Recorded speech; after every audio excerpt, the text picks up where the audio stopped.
Okay, even before we get into it, before I hit record, I was gushing over the product storiedwork.com and telling you how it has actually helped me write almost, I would say 95% of my newsletter. I just wrote a blog post this morning on my morning walk, converted that into a couple LinkedIn posts. And here I am sitting down with you, the founder of this amazing product. Nick, thanks for joining me today. Thank you. Thank you for having me. It's been amazing getting to know you and your mission and the mission of Invisible Condition over the last few months. Yeah, and so for those who are listening, you'll hear the little promo. Nick and I met and got connected virtually a few months ago, and Nick is a huge fan of Invisible Condition, as well as I'm a huge fan, as you probably know, of what you're up to. And so yeah, again, why don't you just tell us a little bit about who you are, the condition you live with, and let's get into it. Yeah. So I'm a human. I grew up in a small town, went to college, and at some point, I basically struggled terribly in elementary school. I was kind of in remedial help classes, a bunch of stuff. And then at some point they were like, "You're smart," or I started to do well. It's very confusing. I went to college and they were like, "You're dyslexic."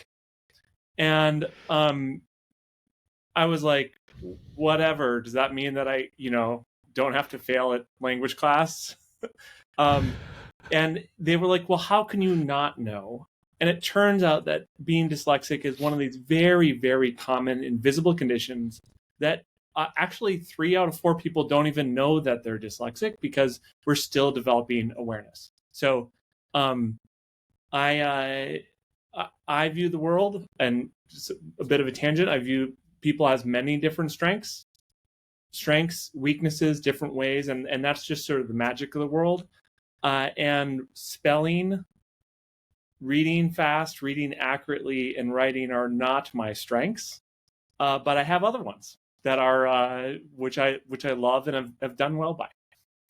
So, do you want me to just sort of introduce a few of those? I'm sorry, a little Sure, little yeah. No, go for it. I will. I went to Stanford to get my PhD in applied physics. I'm a physicist. I'm a serial entrepreneur. I've started companies with sensors for farmers, and I did that because farming is the way we change our land and change the environment, and I wanted to improve the environment. And at some point along the way, I thought, well, I want to help the way people interact with each other, because although I care about the environment a lot, I also care about how humans I care about humans more than plants, and I wanted to help them communicate their ideas. And in that journey, I learned a lot about myself and about other people that we're helping.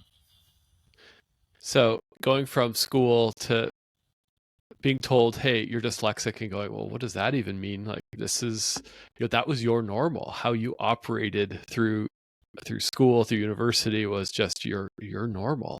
Right. And getting a PhD in applied, was there any naysayers that said, hey, you're dyslexic, you aren't going to be able to pursue your education?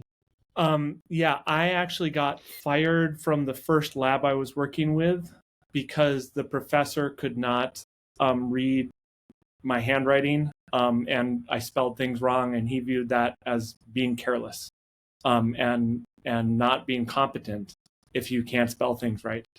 And I think one of the things dyslexics discover is that those kind of challenges are not uncommon in their life, right? And that's one of the strengths, I will say, is that you end up being have a lot of perseverance if you can make it through it, because you can say, yeah, well, I sucked at that part, but I find another way around. And so I think throughout my life, it's honestly just the way I am. I am just dyslexic, and I've learned to read, accurately, and it's not like I don't spend a good chunk of my day reading email or whatever, but it's not my top strength. And what I've learned recently is that there are a world of people like me, about 1 out of 5 people like me, and that it's actually it first of all, there are a lot of people, and then second, there are strengths that come with those weaknesses. And so that's one of the parts we're diving into with what we're building. That's such an amazing story, being fired Yeah. from a lab, from your first lab job, and then going on to build a very successful company with a successful exit. Yeah. And now you're building another organization to really help, as you said, to help people. You wanted to transition from plants to people. Yeah. And what kind of made you want to focus on building a product for, I think it was originally for people with dyslexia, but it's a tool and it's a product that could be used for more people than the dyslexic community? Yeah. I when I sold my first company to a multinational company, I started and became a VP in a 20,000 person organization, and I realized how important getting super clear on your own ideas and then articulate them in a way that other people understand. It is. I mean, it was my whole job. I would have 30-minute meetings and 1-hour meetings, and I would try to ask questions and help people get clear, so that their passions and their work could have a bigger impact. And I originally did not think I'm building this for myself.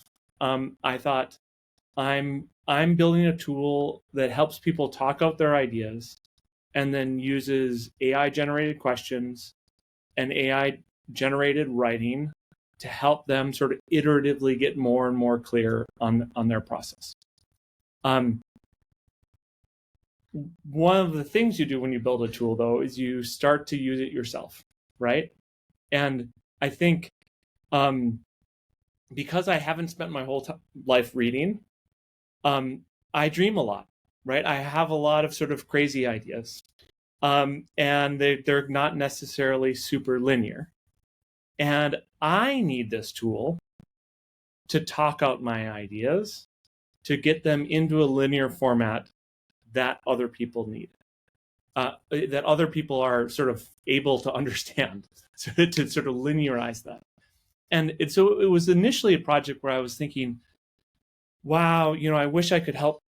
Instead of being a person helping people, I wish I could build a tool to help people get clear, and take their ideas and really get them expressed, to being a tool where I was like, I need this. And when I use it, people understand my crazy ideas, which is when we started to change the company and start to focus more on that dyslexia component.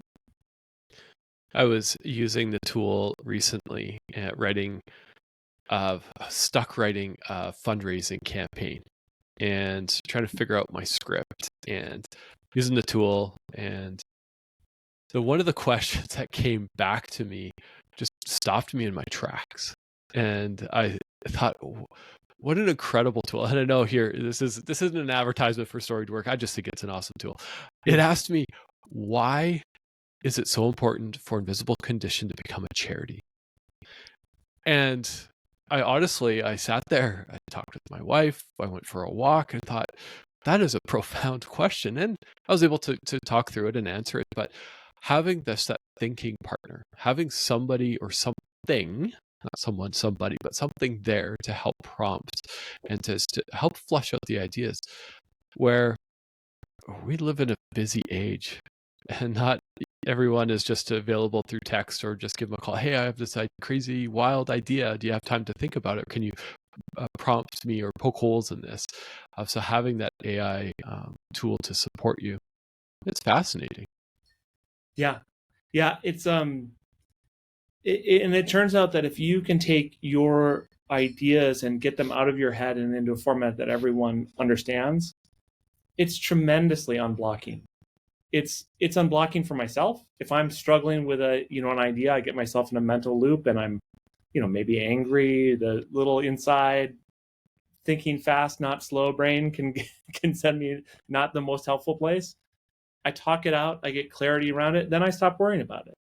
Or I talk it out, get clarity, and I can share the part that's really key in a way that really lands with other people. And of course, my condition is dyslexia. People may notice that I'm not good at writing, spelling. They may see that I get behind. That's frustrating. But many people have various different whatever it is. Like, you might be a stay-at-home parent and you have to be at home at a certain hours, and that's hard, right? Or you might have a medical condition, and if you find tools that can help you get clear and get heard despite your challenges, and maybe your challenges actually give you a unique perspective, you can get amazing work done, which is why I'm so inspired by the Invisible Condition mission and purpose. Yeah, igniting voices. And we have to raise our voice and share our voice. And often I hear from folks who want to share a story but aren't sure how and don't know where to start. And there's amazing writing coaches and formats and processes. And I would say to anybody who is thinking about sharing their story is speak it out, just in a non-linear way. Just speak out the story. Or recently, I went for a walk and I just was thinking about this word disclosure. And I'm not an expert on disclosure and when you should and how you should and why you should not. But just being able to speak it out and then look at those coaching questions, if you will, to fill in some of the gaps. Because then it's often, for me, I think about something and then I make up my mind and then I move on.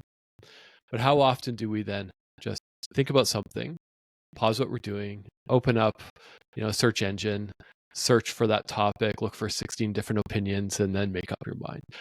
Some people do, some people don't. And I think having an opportunity to just, I use this often, is just to hurry up and slow down. Just think about it, talk it through, and see what comes out the other end, and see how those thoughts are reorganized. And I want to back up just a little bit, Nick. And I want to just chime in on that for one moment. Sure, yeah. David Perell, an online writing expert, says that writer's block is not a lack of ideas, because people have ideas all the time, right? The writer's block is the difference between your idea voice and the voice you want to see on paper. And it turns out that talking it out is a very tried and true for all time thing that we're good at and that helps us. We are, for 100,000 years, we had developed an oral tradition. About 100 years ago, maybe 200 years ago, we started developing factory education where non-priests learned to write. I mean, before that, it was a very, basically nobles and priests learned to write. And so this writing thing is not that natural. It's not a given. It's something that you don't learn like you learn talking in your family. And then some of the best writers of all time, you think of even the greats, I think it was Henry David Thoreau. It turns out he would go on talking tours. People would go on talking tours to clarify their ideas and then write afterwards. So that talking it out is a very natural and essential part of how we process our information and turn it into clear writing.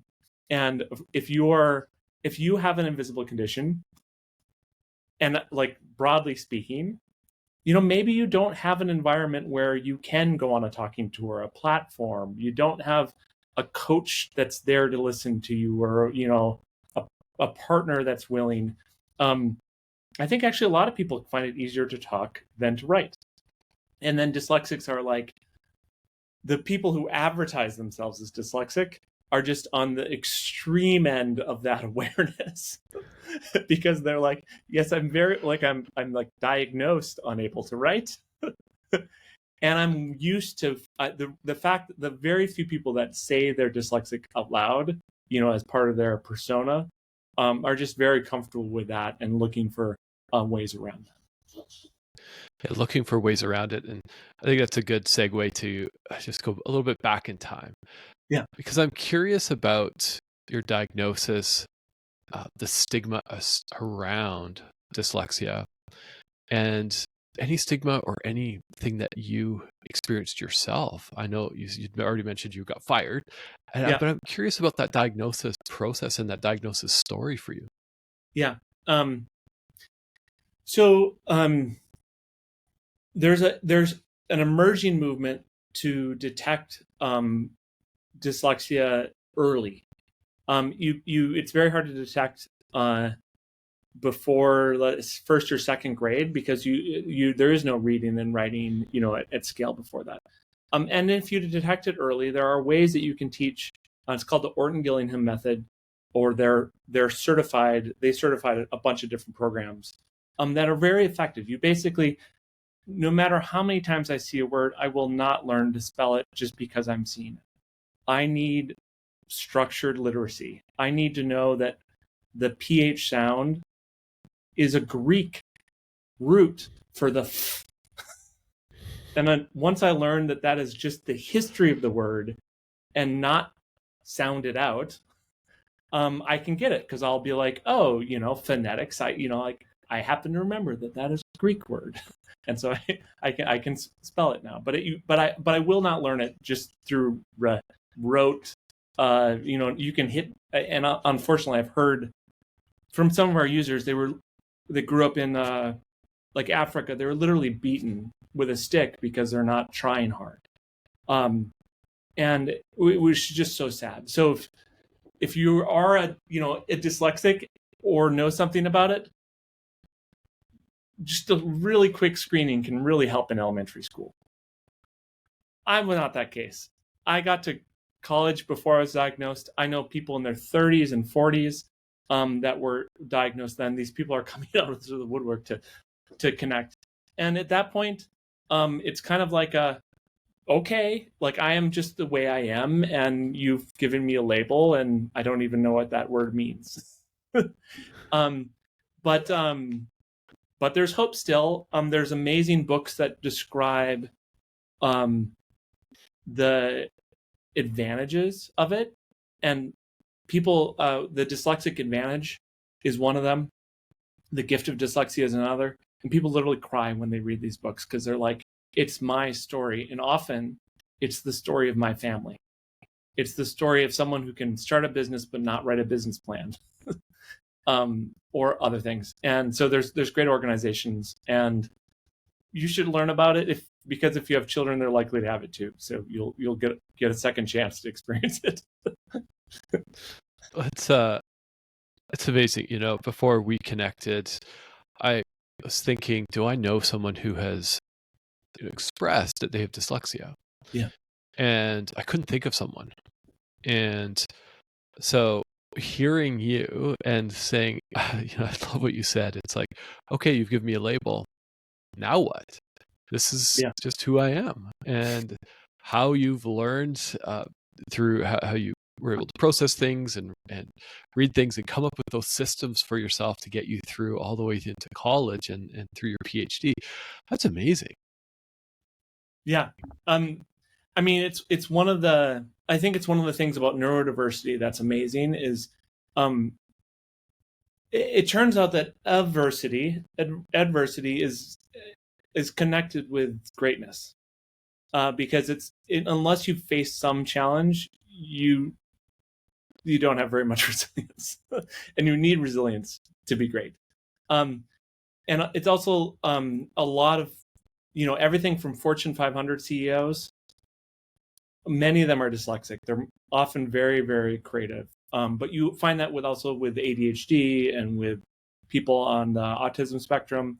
There's a lot. Being different is actually a great strength if you can get comfortable with it. On the flip side, I mention this often, not only are you 3 times more likely to be an entrepreneur if you're dyslexic, but you're 3 or 4 times more likely to end up in jail if you're a dyslexic. And so my son briefly went to a dyslexia school, and another parent said, well, what's the difference between those two? And it's all the other things that are human, right? Like it's resistance, it's confidence, it's feeling comfortable with yourself, it's learning to try hard. And so, and it's honestly having the support. If you, all things being equal, it really helps to be literate and to read and write. So you need the strengths, the steps to do that, to the best of your ability. And I worry that some of those people in jail are very creative, but without those steps, ended up having very down on themselves and end up choosing a path that's less good for society. I went a long way right there. You were asking about my initial condition. It is just the way we are. No, I love where you went. So I'm just fascinated with your thought process and where you land. I think it's just even a testament to where we started, where you said, "Hey, I'm non-linear," and to think like where we landed was having that support system. So regardless of that condition you live with, and this kind of ties into this word I've been thinking about, disclosure. In order to get to this, to get to support or to have support, we need to tell people. Yeah. And telling people is often scary. There's sometimes shame wrapped around that. There's fear. There's maybe lack of trust. Maybe some past experience or past discrimination creeps in. How did you, or what made you choose to say, hey, I'm dyslexic, and you are disclosing, and you've disclosed publicly. You're building the business, right? Even in your bio and your LinkedIn. So what made you choose to disclose in that way? Did you always think you were going to disclose very publicly, or was this, was that something that happened by accident? No, I've become comfortable with my dyslexia. It runs in families, so I've become comfortable supporting, my family in that. I initially did not envision this company as a tool that really enables dyslexic leaders, although it turns out that's a huge strength of ours. It is a tool, and it functionally, it's not a reading tool. It is a tool where you talk out your ideas, including nonlinear ones, right? Where I was kind of winding a story there. And then it helps clarify that questions and with writing. And as part of that, I joined a writing class. This guy, David Perel, his Rite of Passage is the name of the class. And they encourage people to talk about their stories. And one of them was like the assignment, there's like hundreds of people in this class. And one of the assignments was to take a contrarian view. Like that's a very common article online. And so they looked at our bios, and in my bio, I'm like, actually, I'm taking this class because I'm building a tool for writing, and also because I'm dyslexic and I've feared writing my entire life, for good reason. And, with my experiences. And they said, how do you view that as that a contrarian view is that might be your superpower? And it was kind of like a joke. There was like in a moment in the class, they mentioned different things. But when they said that, I was like, well, that's the easiest essay in the world for me to write, which says something because it's not easy for me to write an essay.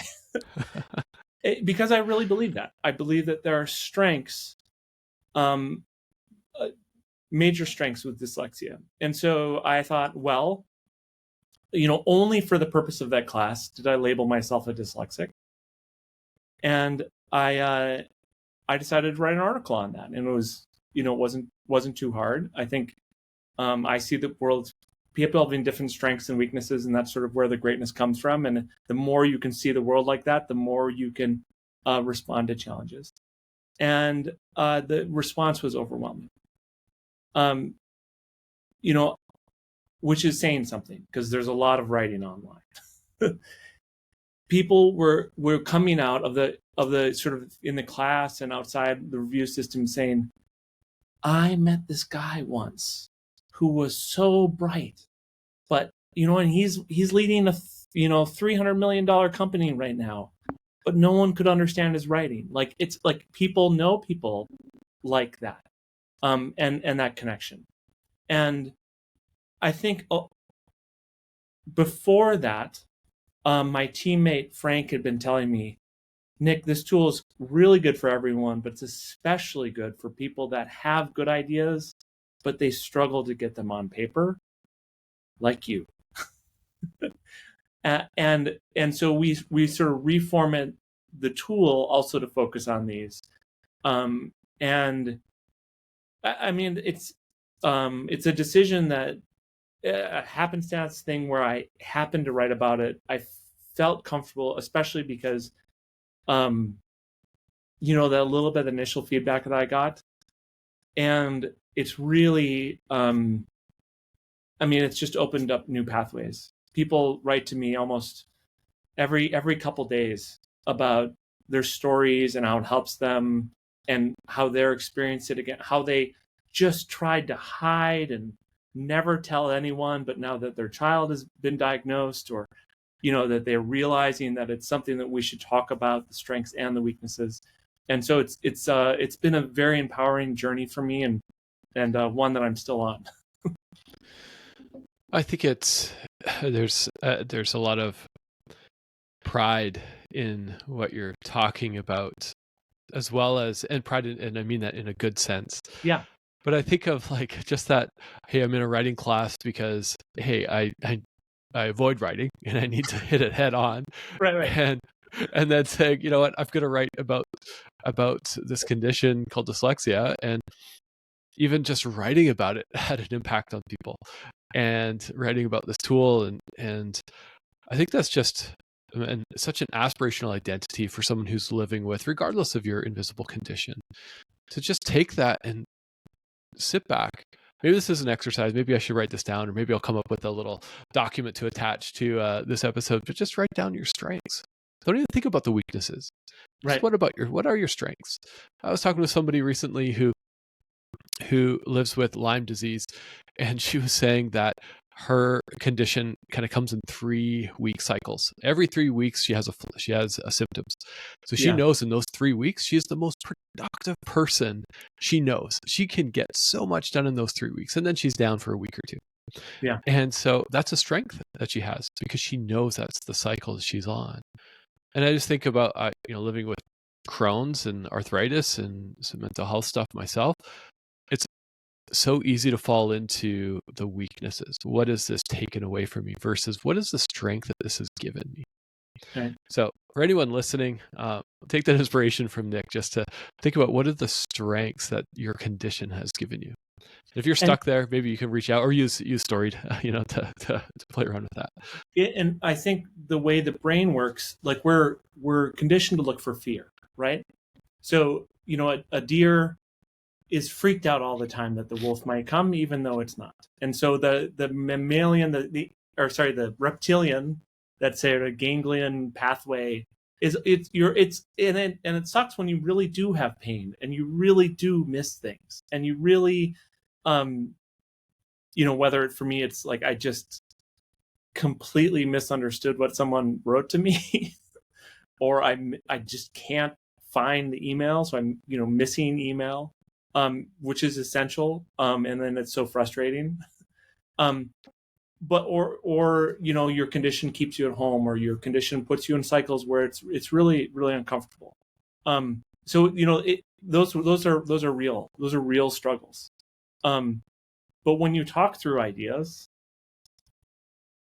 you're more cognitive, more conscious, and you go beyond that, unfortunately, just reacting to that negative stimulus, and you start to say, well, and now that I do miss that 1 out of 3 weeks, I kind of come out of that missing some things, but noticing what I can pay attention to, and so or having a refreshed perspective that the rest of the team doesn't get because they're stuck in the same loop, or anything else. And so it's finding those things and engaging the cognitive mind, whether talking or writing or stepping back in any other way, that helps you do that. Yeah, I feel that often with myself where it's I haven't had a big flare in a while today. The day we're recording this, I'm feeling some a little bit of pain and just thinking, that there's some good days, there's some not so good days. And Yeah. how do I maximize that? I'm still going to honor those not so good days. Uh, there's days when I, you know, have way too much on my to-do list and I skim through things and I miss things or I misinterpret things. And then there's days when, I try and just slow down. But I think it's what you're saying is so important and something that I'm going to really resonate on, or sorry, to really take away is trying to focus on those positive, because you're right. We're programmed just even from the DNA of our brain to think of fear, to look for that danger. And for everything that's negative, there is something positive. And, my son lives with anxiety and we work on that. We talk Yeah. about that. It's like, well, what if it doesn't work out? But what if it does? Well, what if it's raining when we go camping? But what if it's sunny? Oh, interesting. You just kind of try, and it's hard. I'm not good at it. I'm working at it, but yeah, it's so important. Yeah. I mean, anxiety, most scientists are a little bit, I mean, OCD is an extreme, which is, it's a disorder, but obsessive compulsive personality, which is a variety of anxiety, is actually a great thing because you really pay attention to those details. It's really hard to stop. There's often like these like little edges, especially with the neurodiversity things. It's almost like they were there for a reason, right? Like there's I a love that. variant that is positive and a version that's too much, and balancing the strength without the weakness is a great thing. I want to say one more thing. Sure. It's hard not to just fall into those negative parts.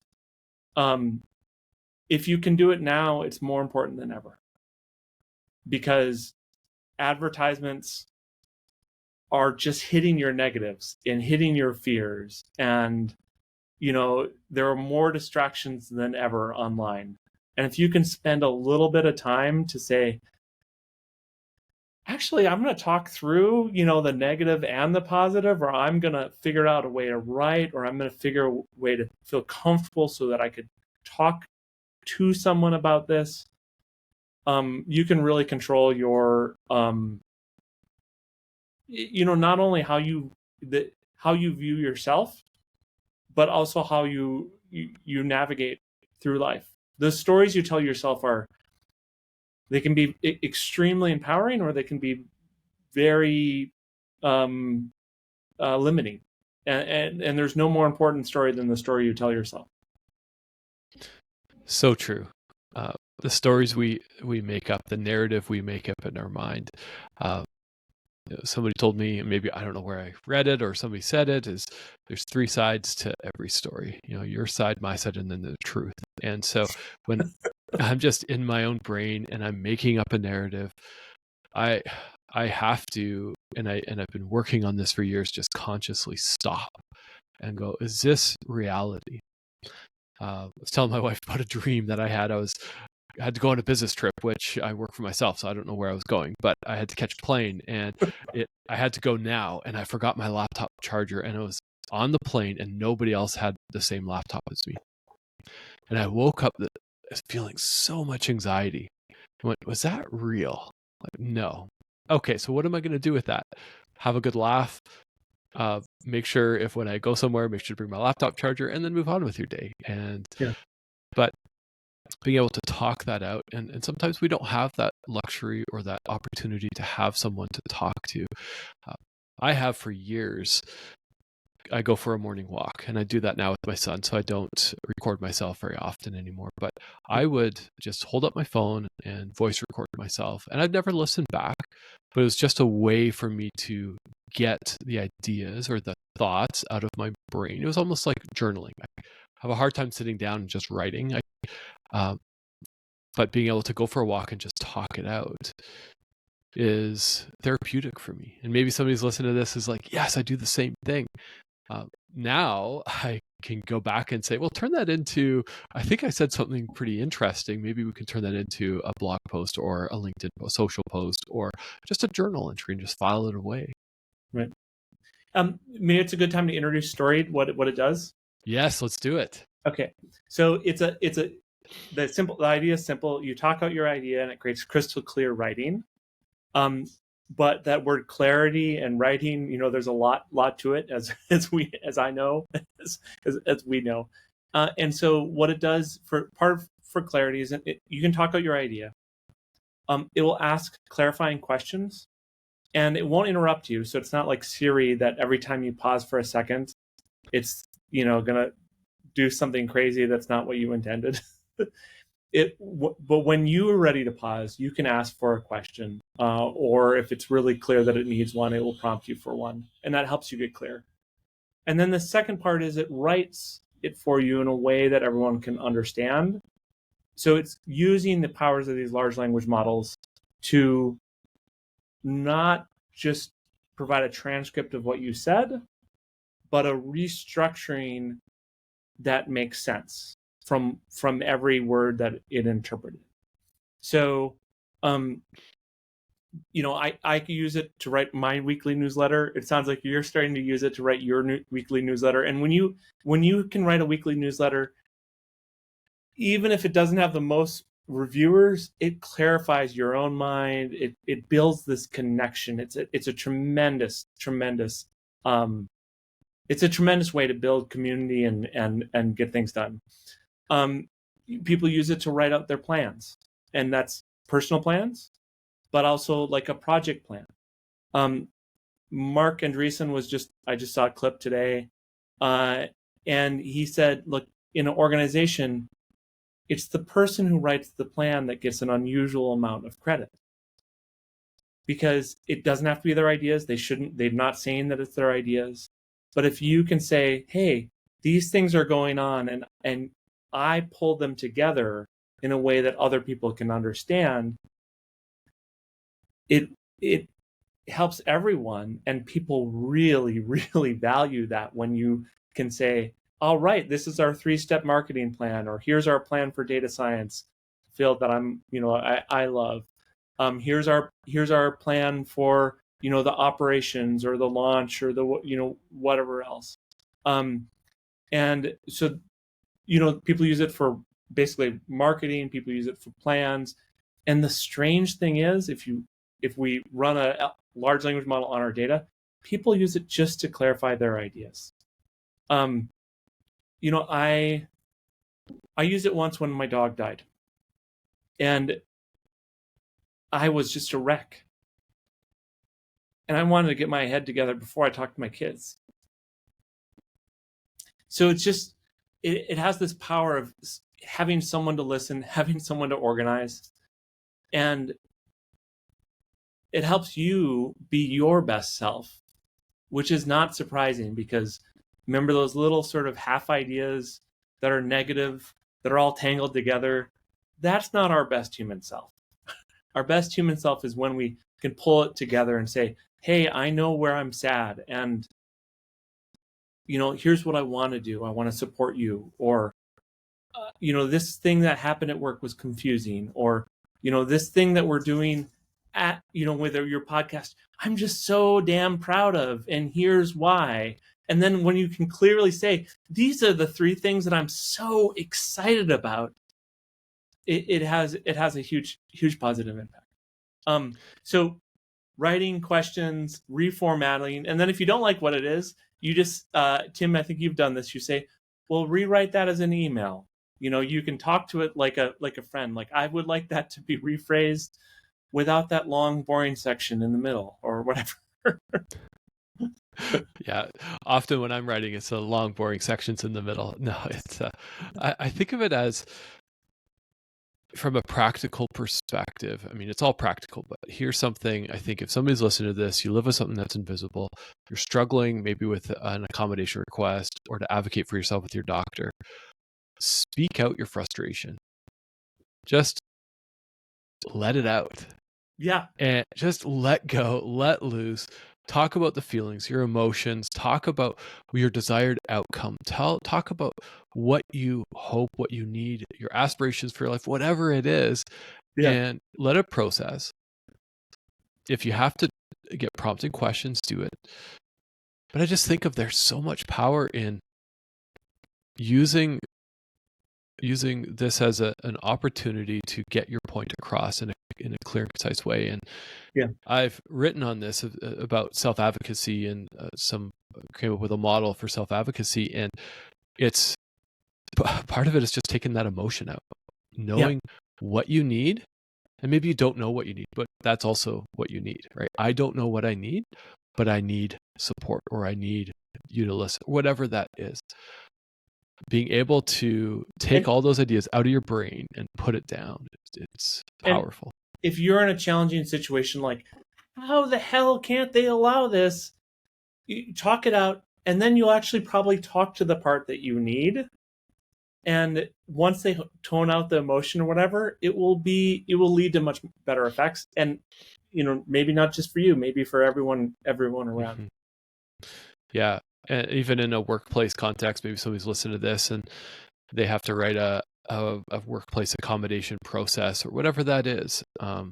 There's lots of opportunities online to take somebody else's, but maybe you want to personalize it. There's so many use cases for this tool. And, I think, as you'd said, and one of your partners, Frank, had also mentioned, like, there's a need in the dyslexic community for this. And I'm curious, from your user base, are you finding that it's a tool for everyone? Yeah. I think what we found is that there's this small community of people who are publicly dyslexic, very small community, that so resonate with, like, wow, if I can talk about my ideas and get them heard, that is a huge benefit for us. And we find that everyone from, people that are trying to support their kids to people that are trying to get business deals done, like big and complex, and they just want to move faster. But then we're seeing that expand. And what we find is podcasters like to use this, right? Because you're out for a walk and you want to capture those ideas, and we give you the original transcript as well as the ability to evolve it, or the first evolution, and you can continue to evolve it. So we're seeing people that are trying to create marketing narratives. We're seeing people that prefer to speak in a different language and need to create English use it. We're starting to learn those verticals, and we're honestly just looking for feedback. Wow. I think one of the hardest parts is just that part of, like, getting someone to talk in the first place. And the stigma that when you think of AI, you think of it writing your ideas for you, which we don't do. And because there's a very difference of, like, hey, I've got this condition and here's the environment and those things, which has an amazing effect. And people are like, well, oh, you used AI. That's, it just told you what your condition and your environment was, which we're like, no, that doesn't work. but still, there's, like, we're so new in this that just trying to get the word out and get feedback. I love it. As we wrap up, Nick, I ask this to pretty much every podcast guest is, when we think about ending the stigma of invisible conditions, what do we need to do? How are we going to do it? Yeah. I think getting comfortable with, for dyslexia and neurodivergence of other kinds, getting comfortable with the idea that people think differently, that there is no one standard way, and that you want to honor those different strengths. Some people are more visual. Some people like to hear things. Some people need an interactive kind of environment to get that feedback. Some people, I'm one person who loves really clear writing, even though I don't, it's maybe not the easiest thing for me to create. So creating multiple environments for people to process and trying to find ways for everyone to bring out those strengths, I think is super important and surprisingly untalked about in work and home conditions. And so I think increasing the awareness really would help on that stigma. Absolutely. Just that awareness, talking about strengths. Nick, it's so good to have you on. And where could people find you? I know people are going to be curious about you and your story. Our company's at storiedwork.com. Storied as in like legendary work, or storied as in we want to hear your stories. You can find me there. You can find me on LinkedIn. That's pretty much the only platform that I work on, although maybe you can drag me in somewhere else. And then you can email me. It's just my last name, Koshnick at storiedwork.com. Not the best email reader, but I've built systems to help keep up. And I would love to connect and support anyone who's listening to this podcast, because it's a really important mission. I appreciate that. And I'll have all your contact detail in the show notes. So please head to visiblecondition.com. And for those who are listening, if you have questions for me, maybe you have a story that you need to tell, that you want to tell, please reach out. My contact information's up on my website, as well as you can find me on Instagram, as well as LinkedIn. And perhaps you have the means to support this endeavor called Invisible Condition. We're building this as a charity, as a nonprofit. And if you have maybe the financial means to help produce episodes like this, I would really appreciate that. And there's other ways to do it as well, which is to subscribe, to share, to subscribe to the newsletter. Multiple ways to get involved in helping end the stigma. So with that, Nick, thanks again, and I hope everyone has an amazing day. All right, thank you. Hit like.